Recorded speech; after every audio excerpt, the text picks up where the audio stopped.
ಗೃಹಜ್ಯೋತಿ ತಪಾಸಣೆ ಮಾಡಲಾಗ್ತಾ ಇದೆ ಬೆಸ್ಕಾಂನಿಂದ. ಈ ಸಂದರ್ಭದಲ್ಲಿ ಬಾಡಿಗೆದಾರರಿಗೆ ಶಾಕ್ ಮೇಲೆ ಶಾಕ್ ಸಿಗ್ತಾ ಇದೆ. ಫಲಾನುಭವಿಗಳಿಗೆ ಇಂಧನ ಇಲಾಖೆ ಹೊಸ ಶಾಕ್ ಅನ್ನು ನೀಡಿದೆ. ಕುಟುಂಬದ ಹಿರಿಯ ಸದಸ್ಯರು ಮೃತಪಟ್ಟಿದ್ದರೆ ಅದರ ಬಗ್ಗೆ ಕೂಡ ಇದೀಗ ಗೊಂದಲಗಳು ಶುರುವಾಗಿದೆ. ಇದರ ಜೊತೆಗೆ ಅಗತ್ಯ ದಾಖಲೆಗಳನ್ನ ಕೊಟ್ಟಿಲ್ಲ ಅಂದ್ರೂ ಕೂಡ ಉಚಿತ ವಿದ್ಯುತ್ ರದ್ದಾಗುತ್ತೆ.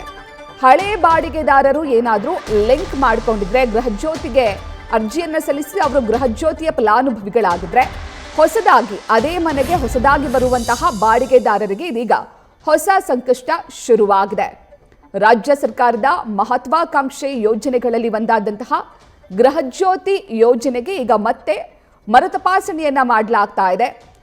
ಯಾರೆಲ್ಲ ಇನ್ನೂ ಈ ಯೋಜನೆಯ ಫಲಾನುಭವಿಗಳಾಗಿಲ್ವೋ ಅವರು ಮತ್ತೆ ಅರ್ಜಿಯನ್ನ ಸಲ್ಲಿಸೋದಕ್ಕೆ ಕೂಡ ಈಗ ತಿಳಿಸಲಾಗಿದೆ.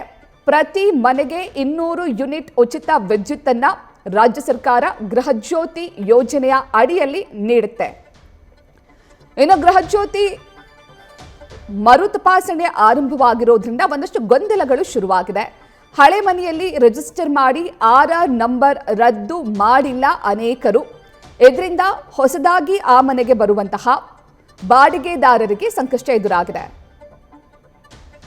ಈ ಬಗ್ಗೆ ಹೆಚ್ಚಿನ ಮಾಹಿತಿಯನ್ನ ನೀಡ್ತಾರೆ ನಮ್ಮ ಪ್ರತಿನಿಧಿ ಚಂದನ. ಗೃಹಜ್ಯೋತಿ ಯೋಜನೆಗೆ ಸಂಬಂಧಪಟ್ಟಂತೆ ಒಂದಷ್ಟು ಗೊಂದಲಗಳು ಶುರುವಾಗ್ಬಿಟ್ಟಿದೆ. ಈಗ ಹೊಸದಾಗಿ ಬಾಡಿಗೆಗೆ ಬರುವಂತವರಲ್ಲಿ ಬಹಳಷ್ಟು ಗೊಂದಲಗಳಿದೆ. ಹೇಗೆ ಅರ್ಜಿಯನ್ನ ಹಾಕಬೇಕು ಮತ್ತೆ ಯಾವ್ಯಾವ ದಾಖಲಾತಿಗಳನ್ನ ನೀಡಬೇಕು ಅಂತ ಈ ಬಗ್ಗೆ ಹೆಚ್ಚಿನ ಮಾಹಿತಿಯನ್ನ ನೀಡೋದಾದ್ರೆ ಚಂದನ. ಎಕ್ಸಾಕ್ಟ್ಲಿ ಪ್ರತೀಕ್ಷಾ, ಡಿ.ಕೆ. ಶಿವಕುಮಾರ್ ಅವರು ಸಿಎಂ ಆದ್ಮೇಲೆ ಕೆಲವೊಂದಿಷ್ಟು ಗ್ಯಾರಂಟಿ ಯೋಜನೆಗಳ ಪರಿಷ್ಕರಣೆ ಆಗ್ತಾ ಇರುವಂತದ್ದು. ಮೊದಲನೇದಾಗಿ ಗೃಹಲಕ್ಷ್ಮಿ ಯೋಜನೆಗೆ ಮೇಜರ್ ಸರ್ಜರಿಯನ್ನ ಮಾಡಲಾಗ್ತಾ ಇದೆ. ಈ ಬೆನ್ನಲ್ಲೇ ಗೃಹಜ್ಯೋತಿ ಯೋಜನೆಗೂ ಕೂಡ ಒಂದಷ್ಟು ಪರಿಷ್ಕರಣೆಯನ್ನ ಮಾಡಲಾಗ್ತಾ ಇರುವಂತದ್ದು. ಈ ಮಧ್ಯೆ ಕೆಲವೊಂದಿಷ್ಟು ವರ್ಗದ ಜನರಿಗೆ ಆತಂಕ ಹಾಗೆ ಗೊಂದಲ ಉಂಟಾಗಿದೆ. ನಮಗೆ ಅಲ್ಲಿ ಗೃಹಜ್ಯೋತಿ ಯೋಜನೆಯ ಲಾಭ ತಪ್ಪುತ್ತೆ ಅನ್ನುವಂತ ಆತಂಕ ಅವರದ್ದು. ಅದರಲ್ಲಿ ಮೊದಲನೇದಾಗಿ ಈಗ ಒಂದು ಮನೆಯಲ್ಲಿ ನಾನು ಬಾಡಿಗೆಗಿರ್ತೀನಿ, 1 ವರ್ಷ ಇರ್ತೀನಿ ಅಂತ ತಿಳ್ಕೊಳ್ಳಿ. 1 ವರ್ಷ ನಾನು ಗೃಹಜ್ಯೋತಿಗೆ ಅಪ್ಲೈ ಮಾಡಿ ಗೃಹಜ್ಯೋತಿ ಲಾಭವನ್ನ ಪಡ್ಕೊಳ್ತಾ ಇರ್ತೀನಿ. ಆದ್ರೆ ಏಕಾಏಕಿ ನಾನು ಮನೆ ಖಾಲಿ ಮಾಡ್ಕೊಂಡು ಹೋಗ್ತೀನಿ, ಆ ಜಾಗಕ್ಕೆ ಮತ್ತೊಬ್ರು ಬರ್ತಾರೆ.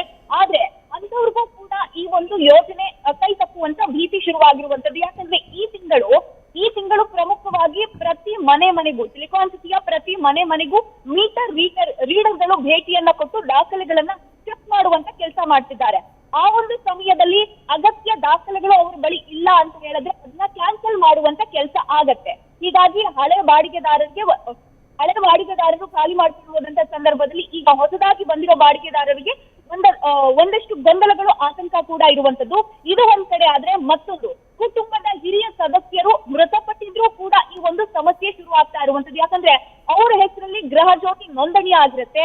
ಅವರು ಆ ಕುಟುಂಬಕ್ಕೆ ಲಾಭವನ್ನ ತಂದು ಕೊಡ್ತಾ ಇರ್ತಾರೆ. ಆದ್ರೆ ಅವರೇ ಮೃತಪಟ್ಟರೆ ಆ ಯೋಜನೆ ಕೈ ತಪ್ಪುವಂತ ಭೀತಿ. ಯಾಕಂದ್ರೆ ಅದನ್ನ ಕ್ಯಾನ್ಸಲ್ ಮಾಡಿ ಮರು ನೋಂದಣಿ ಮಾಡ್ಬೇಕಾಗತ್ತೆ. ಅದು ಹೇಗೆ ಮಾಡ್ಬೇಕು ಅನ್ನುವಂತಹ ಒಂದು ಅವೇರ್ನೆಸ್ ಜನರಲ್ಲಿ ಇರುವಂತದ್ದು, ಅವೇರ್ನೆಸ್ ಕೊರತೆ ಇರುವಂತದ್ದು. ಹೀಗಾಗಿ ಸಾಕಷ್ಟು ಗೊಂದಲಗಳು, ಆತಂಕಗಳು ಈಗ ಸದ್ಯ ಗೃಹಜ್ಯೋತಿ ಪರಿಷ್ಕರಣೆಯಲ್ಲಿ ಮನೆ ಮಾಡ್ತಾ ಇರುವಂತದ್ದು. ಪ್ರತೀಕ್ಷಾ, ಚಂದನ ಹಾಗೆ ಸಂಪರ್ಕದಲ್ಲಿರಿ.